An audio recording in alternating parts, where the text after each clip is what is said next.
Hi good morning. Good morning. Good morning. Hi friends, అందరికీ good morning. Tiffins అయినాయా? ఇప్పుడే లేచి పిల్లలకి లంచ్ బాక్స్ ప్రిపేర్ చేస్తున్నాము. ఇంకా వర్క్స్ అన్ని కంప్లీట్ అయిపోయినాయి. ఇంకా వంట చేసి వాళ్ళకి స్కూల్కి ఓపెన్ చేసేయడమా. కర్రీ ఏం కర్రీ వండుతున్నా అంటే గోచిక్కుడుకాయ.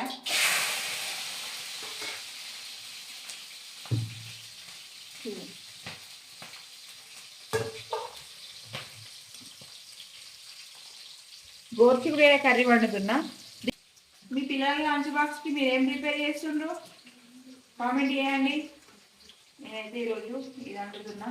ఇంకా ఈరోజు రేపు 2 రోజులు కష్టపడితే మళ్ళీ ఒకరోజు సండే ఉంటుంది. కొంచెం టెన్షన్ ఉండదు ఆ రోజు, సండే రోజు వంట చేయడం కోసం. చలి తీవ్రత ఎక్కువ ఉన్నది మా దగ్గరనైతే. మీ దగ్గర ఉన్నదా? చలి ఎక్కువ ఉన్నది మాకైతే. అసలు ఘోరంగా ఉన్నది. ఇంటికి వెళ్ళడానికి అయితే భయం అవుతుంది. దాదాపు 9 గంటల దాకా బయటకు వెళ్ళరాకుండా ఉంటుంది. చలి బాగుంటుంది అసలు, ఎందుకో ఏమో. మళ్ళీ ఈ వాతావరణానికి బయటకు వెళ్తే అందరికీ సడుదులు జ్వరాలు. ఇది పొల్యూషన్ ఎఫెక్ట్ తెలుసా ఇంత చలి ఉండడానికి? అవును, కానీ ఇప్పుడే ఇట్లుందంటే ఇంకా జనవరి వరకు బాగుంటుంది. ఫుల్ బయటికి వెళ్ళడానికి రానే రాదు, కష్టం అవుతుంది. సంక్రాంతి వరకు ఘోరంగా ఉంటుంది. సంక్రాంతికి ఫుల్ చలి ఉంటుంది. ఏంటి కూర ఫ్రై చేస్తానవా? ఫ్రై ఫ్రై అంటే ఫ్రై ఏం కాదు.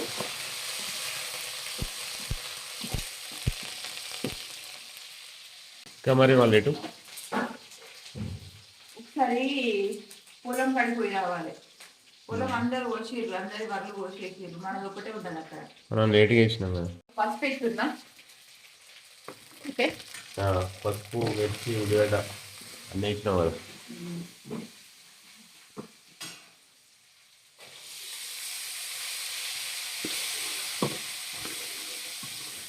ఇది గోచిక్కుడుకాయ ఎక్కువ ఆయిల్లో ఉడకాలి మంచిగా.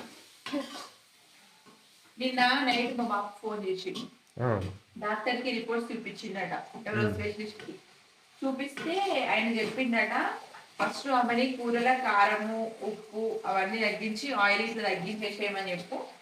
ఒక 10 kgs వెయిట్ లాస్ అయితే హెల్త్ ప్రాబ్లమ్స్ అన్ని పోతాయి, అంత పెద్ద ప్రాబ్లమ్స్ ఏం లేవని చెప్పిందట. నా లెక్క వెయిట్ లాస్ కావాలన్నట్టు. నువ్వంటే ఈజీగా అయినావు. నీకు కొంచెం టెన్షన్స్ ఉండడం వల్ల నువ్వు ఈజీగా అట్లా అయిపోయినావు. అంటే నాకు కూడా టెన్షన్స్ ఉన్నాయి, లేవని కాదు, కానీ నా అంటే ఇక నా శరీర తత్వమే అంత అన్నట్టు అట్లా. ఓకే.